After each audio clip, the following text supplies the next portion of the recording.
Bill Cervone.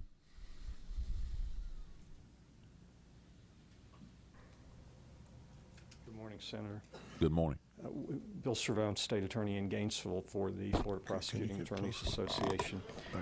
We did not intend to speak this morning for several reasons, one of which is we don't think this bill really makes any difference at all. However, I must say that I personally am feeling a little bit pilloried sitting there and listening to some of this, and something that's not being said is that there are two sides to every one of these cases. If somebody is in prison for one of these situations, it's because a judge and a jury rejected his version claiming self-defense.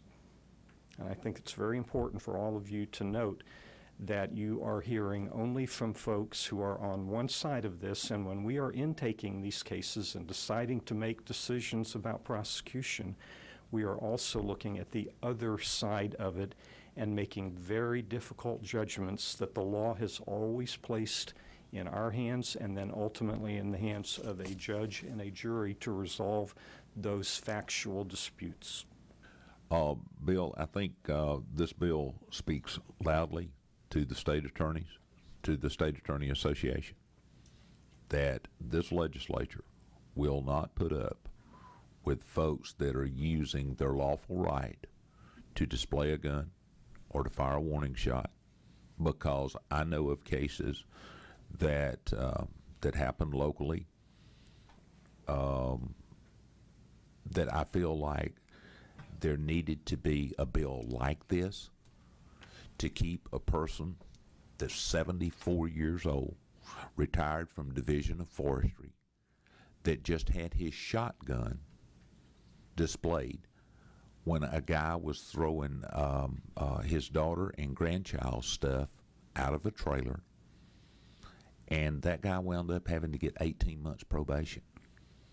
And that was only because the state attorney would work with that guy. But my God, he didn't threaten anybody. All he asked the man to do was stop and let his daughter get the stuff.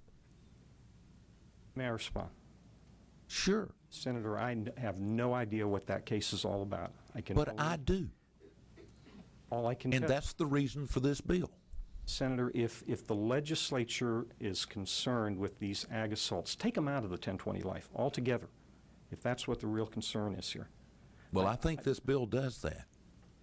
No, and if you know, if you know anything that we need to do to the bill to make it do that, then I'll be glad to accept an amendment. Senator, we don't have any problem with the bill because I know you don't, and I appreciate it because it's the right thing to do. The problem I have is generic characterizations that renegade prosecutors somewhere are arbitrarily trying to disadvantage folks who did nothing wrong. We don't have but about 3 in the state of Florida. If we'll get rid of those, we won't have a problem. I don't think I'm going there, Senator. Okay, I hope I'm not I will. I hope it I'm doesn't not matter. One of the 3. You're not one of the 3, okay? Thank you, sir. If I don't know. You may be borderline. If there is a real, I've heard this discussion before. Consider taking ag assault out of the 1020 life altogether. I'll tell you this: it is the hardest of the decisions we make. Ag assault for 1020 life. Okay. But please don't characterize all of Florida's 2,000 prosecutors as being some sort of renegade. There is another side, or nobody would have been arrested, nobody would have been before court anyhow. We just don't go out and create these cases. They come to us because somebody got charged based on the word of somebody else. Mm-hmm. We're trying to do the best we can to sort that out. I appreciate your wisdom, and I appreciate the facts. And I will apologize to all 2,000 prosecutors. Apparently there's only 3. 1,997 of them. Oh, okay. Well, absolutely.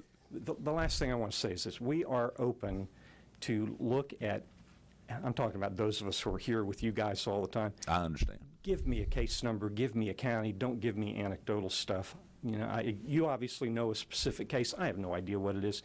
Let's talk about more than anecdotal. Give me the information. We'll be glad to look at all of them. Well, and I totally agree. That was one of the hardest things that I found in the legislative process, to realize that there were two sides to every story. Because when a constituent came in, I took everything they said as law and gospel. Since that time, I've learned a little bit to calm down. Okay? That's exactly what I'm saying, Senator. I'm with you 100%, and thank you. Thank you, sir. Thank you for the input. Okay, with that.